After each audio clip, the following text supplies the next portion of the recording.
Welcome to Lifeline, your ultimate guide to bridging the gap between where you are to where you want to be. You can also catch Lifeline on Facebook and YouTube of Billionaire News Channel. I'm your host, Carelle Herrera, and in every episode, we sit down with experts and individuals who faced challenges, embraced change, and discovered what it takes to move forward.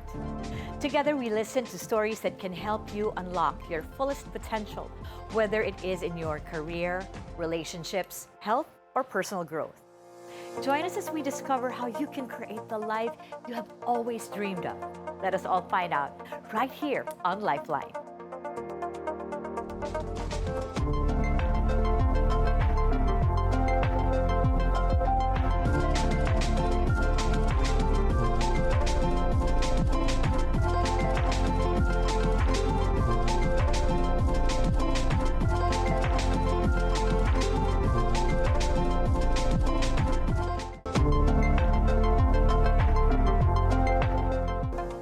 We built Train Station Philippines, where we combine brain science and performance to help people rewrite their life scripts.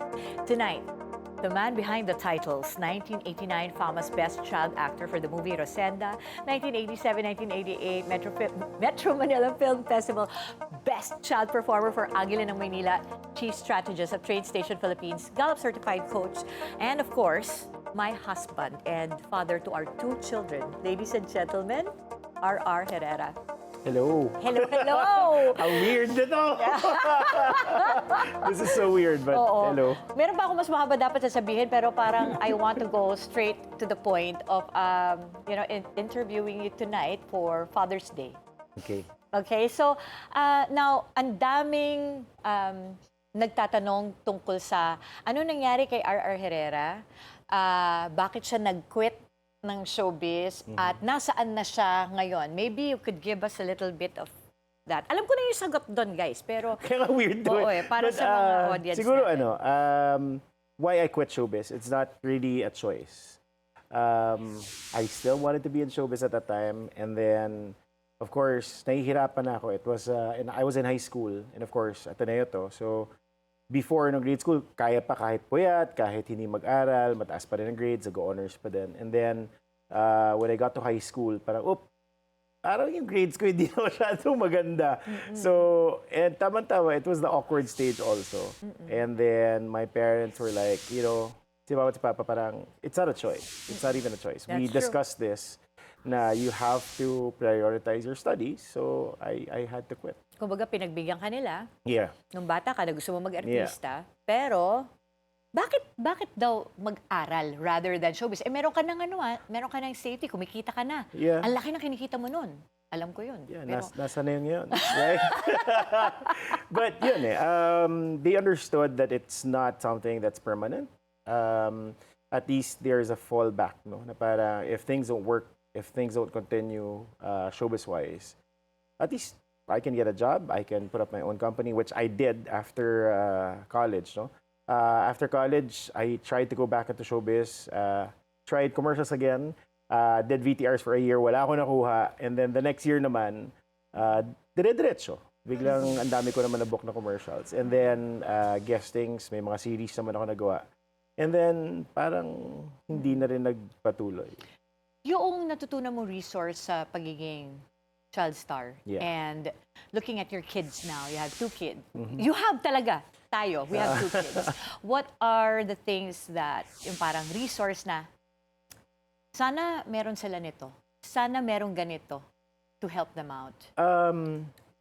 As much as we can, ang ginagawa naman natin is really to expose them to different kinds of people. No? Like ako, kasi laking bagay sa akin noon that when I was in showbiz, siyempre pag nasa location ka, tambak ka dyan, di ba? Kumaga, mag-antay ka ng eksena mo, kakausapin mo kausapin mo, yung mga nasa location. So, cameraman, yung mga may-ari ng bahay na tinitiran nyo for that day, di ba? Ibang bata. And of course, iba-iba sila ng kwento. So, I got to ask them questions, ganyan. And even with our kids, ganun din naman, di ba? So, they get exposed to different kinds of people. And I'm happy that we get to bring them to those things whenever we do talks for Tondo, to Smoky Mountain, di ba? And Nakikita rin nila. nakikita rin nila. So, akin malaking value yun eh. I hope also na mabigay natin yung ako kasi at a very young age nagbabayad ako ng buwis. Nagtatrabaho ako, kumikita ako. Sumusunod ka sa call time. Oh yeah. Oh yeah. Kasi si mama at si papa nga, 'di ba? Hindi naman sila showbiz. So corporate sila eh. So alam nila pag sinabing 8 o'clock, 7:30, 7 o'clock nandyan ka. Kahit yung mga ibang kasama mong artista late ng mga ilang oras or isang araw, ikaw nandudong ka. Sila, ano sila eh, may pangalan naman sila eh, sikat na sila, di ba? So ako, bakit ako yung gano'n, di ba? Parang, Pero may pangalan ka na rin naman nun. So, that's the thing, wala yun ng bata ka eh. You don't realize that. You don't realize that you have a big name. You have, wala. Ako, at least for me, hindi ko na-realize yun. you didn't realize you were famous. So you just showed Medyo up. weird lang when I would walk in the mall with my family and people be like, oh, here, pa-picture ako. Parang, kaya nga nahihiya ako. Kaya ako nagtatago kay mama at kay papa. Kasi, again, in my family, normal. I was in a school na Ateneo na, again, hindi ako treated differently or special treatment, wala. So, from my point of view, normal. Hindi ko alam na may pangalan, ganyan. Parang kakaiba yung pagkabata mo, no? Kabataan mo. Super. And for a long time, you tried to be normal. Always. Okay. That has been like, I've always tried to be normal. Like, alam mo yung may blueprint naman ng buhay, di ba? Yung sinasabi ko sa'yo na parang, it was never in my blueprint. A lot of things were never in my blueprint. Parang, ibabalik ko yun sa pagiging normal. But You yun wanted nga, to be normal. I wanted to be normal because I was doing things, childhood ko nga, di ba, hindi naman normal, right? And then, tayo, our relationship, it's not normal. Me being a father, it's not the normal scenario. So, Yeah. it was a struggle. Like, it has been a theme in my life na parang, gusto bumalik sa pagiging normal. And then I realized na parang, it was when I took yung Gallup strengths, no, na certification. May isang strength doon which is connectedness, na parang there's a reason for everything. And it's something I really resonated with, na parang, oh nga, no, na parang lahat ng events sa buhay ko, parang led me to this point in my life. And I realized, na parang sabi ko, I didn't have a normal childhood. I didn't have like a normal relationship. My being a father wasn't normal. So, why am I trying to fit in? And why do I want to be normal kung buong buhay ko naman I was made to be different? Kaklaruhin lang natin kasi parang mga tao magtataka, bakit hindi normal yung relationship ninyo at saka bakit hindi normal yung pagiging tatay? Sige, to give context lang po sa mga tao, I am 7 years older. Yeah. So that's one. I was also previously married. So that's another one. And RR is a single guy coming from a well-to-do family, di ba? A rich family. And then... Grabe naman yung rich. Rich, sige, a well-to-do family. And then, marrying someone na parang, uy, hindi conventional yun, Yes. hindi normal. Yes. And that we... And you knew that it was a struggle for a time, for a right? time, yeah. And also that both our kids are adopted. Adopted, yeah. So, nandoon na naman sa hulmang kaming apat, ay talagang, talaga namang tayong dalawa ay hindi blood-related, no? Thank God, Kailangan right? dapat yun. Pero in a family picture, all of us have different, blood flowing through our veins, and we all love each other. And we're still a family. Immensely, tremendously as a family. So, okay, balik natin doon. So, doon mo niyakap yung proseso na, teka, hindi kailangan ng normal. Yeah. It showed proof for me. All my life, parang even the time na sila mama, lagi nag-aampon niya. Because I was the only kid then. Lagi nag-aampon niya ng ibang kids, no? Like, again, si Juday was part of that. There was Johnny Vivto, there was Lori Alisbona. Yung mga kasama ko sa showbiz, ganyan. Inaampon ni mama at ni papa. They would spend days or a day or play with me in the house, or sometimes they would sleep over. Tapos, there would be times nga na sila na magsusundo. Tapos, alam, parang nanay at tatay talaga sila. And then, again, you know this, in the house of sila mama at si papa, parang there was an extra room dun sa parang ampon-ampon nila na baby. And then, biglang nagdalaga na, and now that room is free. And then, that's when na-realize ko na, oh, yung kwarto yun para kay Rafael pala. Yeah, Diba? yeah. So, alam mo, parang lahat parang hinanda that time na parang nag-aampon-ampon sila mama at si papa. So, parang they were being trained to love someone not of blood. Yeah. Because Also we you. were... we were going to adopt a Rafael. Yeah, and a Rocio. Yeah, so yun.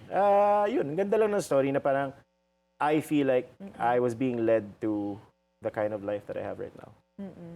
Now, when it comes to being an adoptive father, how was that for you? Because I had a different process. I've had miscarriages, right? I was the one who carried and lost. You know, you were on the sideline seeing my brokenness, and of course you were sad as well. But for you to say yes to an adoption, we have not talked about this, okay? For you to say yes to an adoption and saying, sige, pwede namang hindi kasi masaya naman tayo. Nagta-travel tayo, adventure tayo together. Ano yung nagpa-yes sa'yo? Well, again, I talk about the blueprint. Siyempre, blueprint mo, siyempre gusto mo magkaroon ka ng anak. Because that was the normal thing, right? Gusto mo rin yun. I had a happy family life also with my family. Na parang gusto ko ganun din uli, di ba? But again, we had miscarriages and we were happy rin naman. So okay lang kung hindi, right? But then, yung sinasabi kong signs, there's a very special story about Rafael and Rocio, the way we got them. So parang ako, again, no, being led na this is for you. So sometimes you just have to say yes and listen to that na, oo, para sa akin talaga to. So, alam mo na there are people na parang nagiging fathers kasi napilitan, natulak doon, wala silang magawa. Alam mo yung, even if I said yes, na gusto ko, alam mo yung, takot din naman eh, di ba? I don't think there's ever like a person na ready na talaga maging tatay, even up to the point na, nandyan na, di ba? Parang, matatakot ka pa rin eh. Yeah. But I guess that's part of it eh. That part of being a father na sometimes, may matatakot ka talaga, but you just have to accept it. Nandyan That's eh. true. No one really prepares you for it. Even if you're financially okay, you still wonder about, I will raise this child. Oo. That time also, alam mo na parang, are we financially okay for this? And then, dumadating na lang, tama yung sinasabi nila na there's blessings with a kid na kasama ng bata. I never thought that we'd be able to afford stuff for him, send him to school, kasi dati tayo lang iniisip natin, pero wow, kaya pala, right? So yeah. And being able to talk about adoption with the kids. I mean, ito ata yung parang pwede natin pag-usapan after the break because a lot of people na nandun sa same situation as you and I na they have adopted or there are kids who find out that they're adopted and there's like a lot of brokenheartedness from discovering it. You know, let's talk about that later on. So we will be right back after the break.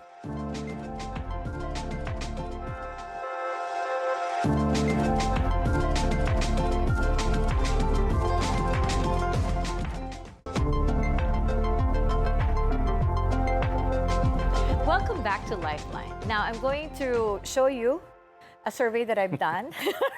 At nakita mo ito na ginagawa ko itong survey na to. So, ito yung fill in the blanks siya na survey. Tinatanong ko yung mga tao na ano ba yung wish nila na ginawa more ng tatay nila. So, this is something that a lot of people said. I wish my dad blanked more. And if you'd see there, laughed more, talked more, lived more. Medyo heartbreaking, no? Hugged me more. Okay, ano dito? Relaxes more. Oo, relaxes more. Took us outside for a meal more. Express his affection more. Enjoy the world more. Nakakaiyak! You know, and I see something that says still be alive. But would play with me more. Anything here that strikes you as a father that, you know, I don't know, do you wish you're doing more of that or you are doing more of this? Ewan ko. Kasi, hindi yun sa buyabang, pero parang, we laugh a lot. Yung relax siguro, mas relax. Feeling ko, yung anak ko yung nagsabi ng relax more. Intense kasi ako bilang tatay. Talaga intense ka? Wow. Joke. Intense ako kasi hindi mo kaya mag-intense. Wala akong choice. Oo, yan. Meron tayong ganyan. In a relationship, di ba, meron good cop, bad cop. Kaya... Pero hindi na nagpalit yun eh. Oo. Usapan natin magpapalit tayo, pero Oo, pero di mahirap na eh. Oo eh. So, now we're going to talk about, being a father, and ito, ginawa mo na. You laugh more, you talk more. And not everyone has that kind of a parang privilege or blessing, di ba? So, kung meron kang ma-advise sa mga tatay out there na siguro mabasa nila tong survey na to, ang problema, busy din sila sa buhay eh. Ano ba? Get into their world. We were discussing this a while the other night, no? Yung si Rafael asked for a toy, and then nandun na siya sa age kasi na hindi na siya masyadong nagsasalita. So, ang hirap niya, alam mo parang nasa loob siya ng shelves, ang hirap niya palabasin na parang, hoy, nasan yung anak ko, ganyan. It's not like before anymore. But when he asked for that toy, like, say, I'll buy you one, ganyan. Akala ko 800, ganyan. 3,000 yun lang dun eh. So parang, wait lang. So sabi ko, sige, willing naman ako 1,000. Sabi ko, the 2,000, get it from your money. Di ba? May pera naman siya eh. Pero, may secret ako, binigyan ko rin siya ng 1,000. Okay lang yun. Pero ang maganda naman kasi, kasi ako gusto ko matuto siya na, pag-ipunan niya yung bibili niya. But that night, na naglalaro kami, parang, it was fun for me. Parang, it wasn't like the fun that we had before na father-son, ano? Pero yung, iba na yung mundo, parang minsan, kailangan mo bilhin yung moment na yun eh. So, I had to buy that toy for us to have that moment. Minsan, ganun talaga eh. Or you create that space. You really have to make sure you create that space. You create that space. Again, sometimes the space that you have as a father is not the space that your kid wants. Right. So get into their world na ang gusto niya Beyblade eh. Di, bilhin mo yung Beyblade, tapos maglaro kayo doon. Gusto niya yung game sa PS na Little Nightmare. Di, laro kayo. Kahit hindi kayo naglaro, basta tabi ka lang niya. Yung anak ko naman, naglalaro siya mag-isa, pero gusto niya, pag naglaro siya, kasama ako. Yung ganun. There was actually one story like that wherein the mom just sat with the child while playing the computer games, and then parang sinabi lang daw nung anak, I like it that you're just sitting with me. Exactly. I mean, they're not playing together, but she was just sitting. Exactly. Hindi naman you'd be surprised, no, na para, again, you posted this na para nung Mother's Day na para sometimes you think you fail as a mom kasi dahil mo ginagawa, but you'd be surprised kung ano yung kailangan ng mga bata. You don't have to talk, you just be there. Kay Rocio, I think, alam niya na pag gusto niya ayusin yung hair, Dad, can you fix my hair? Yan, ako. Not mom, no? That's my thing with Rocio naman. Yeah. Iba-iba kami. So, what a lot of people probably don't know is that, you're the type of dad na ikaw yung nag-aayos ng buhok, not mommy. Ikaw yung pumipili ng mga clothes, not mommy. Yeah. You're the one. Say yes and no. Yeah, you're the one. She picks, but no. You're the one who cooks. You also cook, but more you. Often than that. Yeah. Okay. So saan galing yung motivation for you to do that as a father? Or resource as a father to do that? It's not really siguro as a father, but sa trabaho natin, parang I just need something to do na walang ginagamit na isip, walang ginagamit na ano. I think it's that. And plus, you know me, I've always been about service eh. Yeah. I like serving people, and I think that's the reason why dati ako pa yung gumagawa ng talks. Now I'm more behind the scenes. Yeah. You're directing, etc. I conceptualize. Doon tayo sa naiwan ko before the break, and it's about adoption and how do you open up communication on adoption with kids, and ano yung proseso mo, paano mo kinakausap yung mga bata about it?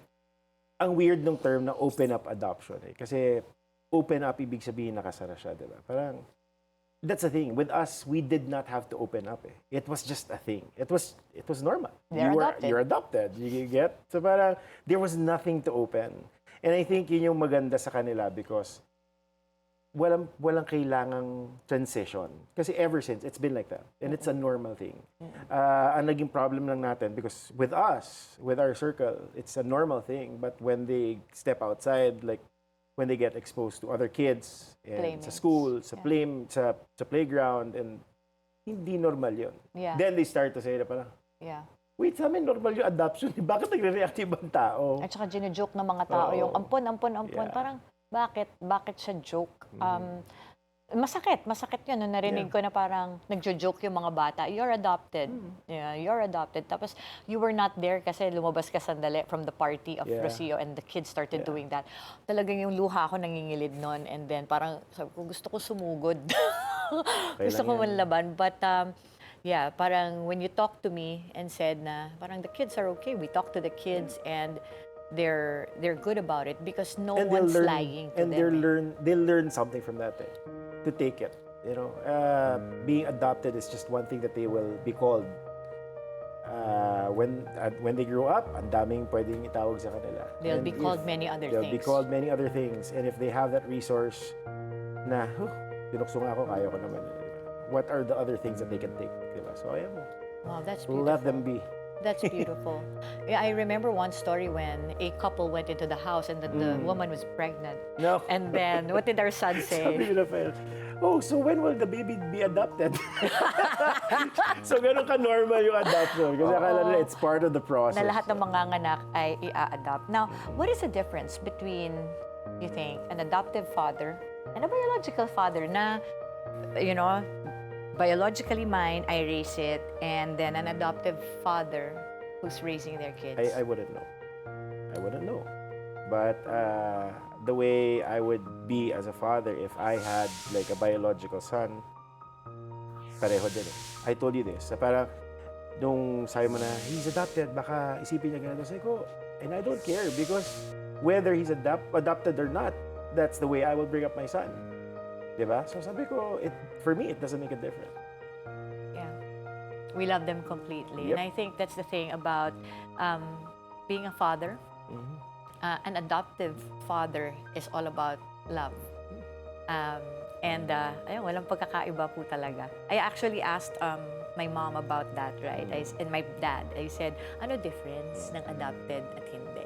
Sabi nila, hindi. Walang pinagkaiba. Whew.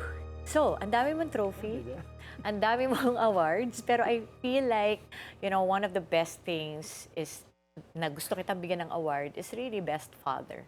You've always been present, and I think that's a resource that people could learn from, is that presence does not have to be about quantity of time, but the quality. So, sorry, can I just add also, as in being a father, I mean, the kind of work that we do, we help a lot of people, we help a lot of communities, but when I became a father, that was my first responsibility. If I can do that for this community, if I can do that for other companies, why can't I do that for my kids? Kasi yun yung produkto ko eh. So, unahin ko yun. Diba? So, that's my focus. And that's why I married this man. So, yung mga trophies mo ng FAMAS at MMFF ay kinakalawang na sa ibabaw ng lamesa. You know, a lot of these records would fade, but the minds we change and the love that we nurture, the kids that we have, that's going to be forever. My guest for tonight has proved that there are three powerful truths. First, your brain is wired for comebacks. Thanks to neuroplasticity, no story is ever final. Second, your words architect your world. That is the life-changing power of what we teach. And third, the greatest stories are not performed on screen. They are lived through the people who carry your love forward. And I do hope that the people we've helped, the children we've raised, will carry that love forward. RR Herrera is more than any award. His greatest legacy lives in the lives he's transformed through Train Station, our children. He's raising with love and wisdom, and the proof he offers that no matter where your story begins, you always have the power to rewrite what comes next. To our children, this is your father's legacy. Not what he won, but what he built. Not the roles he played, but the lives he transformed. And to our viewers, may his journey inspire you to look at your own story with new eyes and maybe, just maybe, start writing some new chapters. To all our fathers out there, happy Father's Day.